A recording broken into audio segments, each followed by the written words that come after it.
விக்ரம் வந்து அந்த கொடிப்பூவை தேடி எல்லா இடமும் சுற்றி அலையிறாரு. கடைசியில் அந்த கொடிப்பூவையும் கண்டுபிடிச்சிட்டாரு. ரொம்ப சந்தோஷமாக அந்த கொடிப்பூவை பார்த்து வந்து எல்லாத்தையுமே வந்து பறித்து எடுத்துக்கிறாரு. அப்போ கரெக்டாக ஒரு ராகம் வந்து அவரை தீண்டிடுது. அதனால் வந்து அவர் அப்படியே வந்து மயக்க நிலைக்கு உடற்படுறாரு. சரி என்னாச்சு, நம்மளுக்கு ஒன்றும் புரியல, எதுவும் வந்து கடிச்ச வந்திருக்கே அப்படின்னு சொல்லிட்டு யோசிச்சுட்டு வந்து அங்கேருந்து வந்து கிளம்புறாரு. கிளம்புற வழியாக அவரால் தாங்கிக்கவே முடியல. அவ்வளோ வந்து அவர் மயக்கமாக இருக்குது. எப்படியாவது இந்த பூவை எடுத்துகிட்டு போயிட்டு ஆசிரமத்தை சேர்த்தணும் அப்படின்னு சொல்லிட்டு ஒரே வைராக்கியத்தோடு விக்ரம் வந்து வந்துட்டுருக்காரு.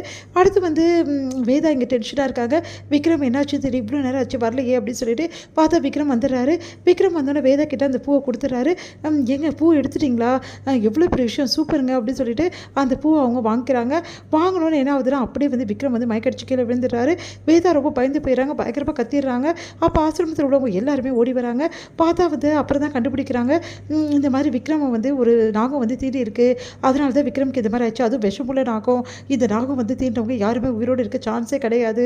அதனால தான் அங்கே யாருமே போக மாட்டாங்க.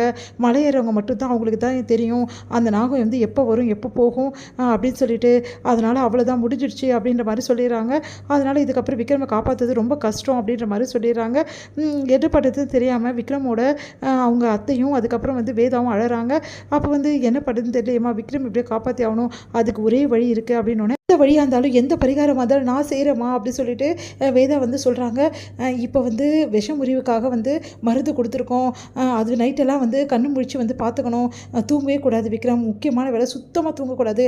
ஒரு பொட்டு கூட தூங்காமல் பார்த்துக்கம்மா. அந்த ஆத்தா கோயிலில் வேண்டிக்கோ. கடுமையான விரதம் ஒன்று இருக்கணும். அந்த விரதம் இருந்தால் மட்டும்தான் விக்ரம் வந்து சரிப்படுத்த முடியும். அதனால் அந்த விரதம் வந்து நான் இருக்கேன்னு சொல்லிட்டு அம்பிகை கிட்டே நீ வேண்டிக்கோ. வேண்டிட்டு நைட்டெல்லாம் வந்து கண் முழிச்சு பார்த்துக்கோ. கண்டிப்பாக விக்ரம் வந்து சரியாயிடுவான். அந்த ஆண்டவன் மட்டும்தான் விக்ரமை காப்பாற்ற முடியும், வேறு எதுவுமே பண்ண முடியாது அப்படின்னு மாதிரி சொல்லிடுறாங்க. அதனால் வேதா வந்து எல்லா பரிகாரத்தையும் நான் பண்ணுறேன், நான் வந்து விரதம் இருக்கேன்னு சொல்லிட்டு வேதா ஒத்துக்கிறாங்க. அடுத்து விக்ரமை வந்து நைட்டெல்லாம் வந்து கண்ணு முடிச்சு பார்த்துக்கிறாங்க வேதா. வேதாவுக்கு ரொம்ப உடம்பு சரியில்லாமல் ஆகிடுது. அப்போ கூட வந்து கண்ணை திறந்து விக்ரமை வந்து விக்ரம் கூட்டிட்டு அவங்க வந்து பார்த்துக்கிறாங்க. ரொம்ப கஷ்டப்பட்டு வந்து வேதா வந்து விக்ரமை நைட்டெல்லாம் வந்து தூங்க விடாமல் பார்த்துக்கிறாங்க. விக்ரம் வந்து காலை ஓரளவு வந்து குணமாக வர்றாரு. அடுத்து வந்து இங்கே என்ன பண்ணுறாங்க, கடுமையான விரதங்கள்லாம் வேதா வந்து இருக்காங்க. அதை வந்து கோயிலில் போயிட்டு கேட்குறாங்க, ஏம்மா இப்படி பண்ண, வந்து எல்லாருக்காகவும் நல்லதுக்காக தானே அவர் பண்ணார், அவர் எல்லோரும் நல்லா வாழணும், நோய் நொடி இல்லாமல் இருக்கணும் தான், இந்த ஆசிரமம் மூடக்கூடாதுன்னு இவ்வளவும் பண்ணார், ஏம்மா அவரை வந்து இந்த மாதிரி பண்ண அப்படின்னு சொல்லிட்டு கேட்குறாங்க.